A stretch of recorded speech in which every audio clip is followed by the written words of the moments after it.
আসসালামু আলাইকুম এভরিওয়ান।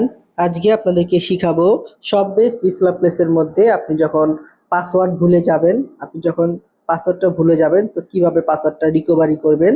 তো দেখুন, আপনি যদি এখানে রেজিস্ট্রেশন করেন, কাজ করেন, তো অনেক সময় কিন্তু আপনার মোবাইলে লগ ইন করার জন্য আপনার যে মোবাইল নাম্বার এবং পাসওয়ার্ড লাগে। ঠিক আছে, হয়তো আপনার মোবাইল নাম্বারটা আপনার মনে আছে, কিন্তু যে পাসওয়ার্ডটা আছে এই পাসওয়ার্ডটা হয়তো আপনার মনে নেই, তাই না? তো পাসওয়ার্ড যদি মনে না থাকে আপনি কি করবেন, দেখেন এখানে একটা অপশন পাবেন অ্যাপসের ভিতরে, পাসওয়ার্ড ভুলে গেছেন নামে একটা অপশন আছে। আপনি এখান থেকে পাসওয়ার্ড ভুলে গেছেন এখানে ক্লিক করবেন। তো এখানে ক্লিক করার পরে আপনি যেই নাম্বারটা দিয়ে সব বিসবিডিতে অ্যাকাউন্ট খুলেছেন আপনার ওই নাম্বারটা আপনি এখানে বসিয়ে দেবেন। ঠিক আছে, তো আমি যে নাম্বারটা দিয়ে এখানে আমার অ্যাকাউন্ট আছে, আমি এখান থেকে আমার অ্যাকাউন্টটা আমাদের নাম্বারটা বসিয়ে দিতেছি। দেখেন 017655880801। ধরেন আমার এই নাম্বারটা আমি দিলাম, দেওয়ার পর এখানে একটা অপশন আছে, দেখেন এই যে ওটিপি পাঠান নামে একটা অপশন আছে।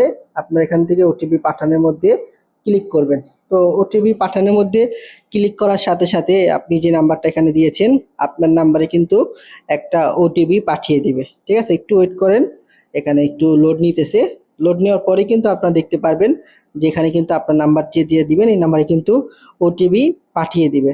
ওটিপি পাঠিয়ে দেওয়ার পরে আপনি কি করবেন, এখানে আচ্ছা একটু সময় দেন, আমি এখানে একটু লগ ইন করে দিতেছি। আচ্ছা, একটু নেটওয়ার্ক ইস্যু হইতেছে। তো ওটিপি পাঠানোর পরে আপনারা দেখতে পারবেন যে এখানে কিন্তু আপনার নাম্বারে একটা কোড চলে আসবে, আপনি কোডটা বসিয়ে দিবেন। দেওয়ার পরে আপনি যে পাসওয়ার্ড আছে পাসওয়ার্ডটা দিয়ে লগ ইন করলে কিন্তু আপনার পাসওয়ার্ডটা সেট হয়ে যাবে। ঠিক আছে, এইভাবে কিন্তু আমার এখানে একটু সমস্যা দিতেছি নেটের কারণে।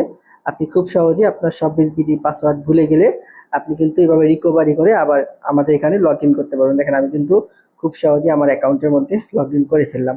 তো আশা করি বুঝতে পারছেন কিভাবে সব এসবিডির মধ্যে পাসওয়ার্ড ভুলে গেলে অ্যাকাউন্টটা আবার নতুন করে রিকভারি করবেন। তো সবাই ভালো থাকবেন। চ্যানেল নতুন হয়ে থাকলে অবশ্যই আমার চ্যানেলটা সাবস্ক্রাইব করে দিবেন। আসসালামু আলাইকুম।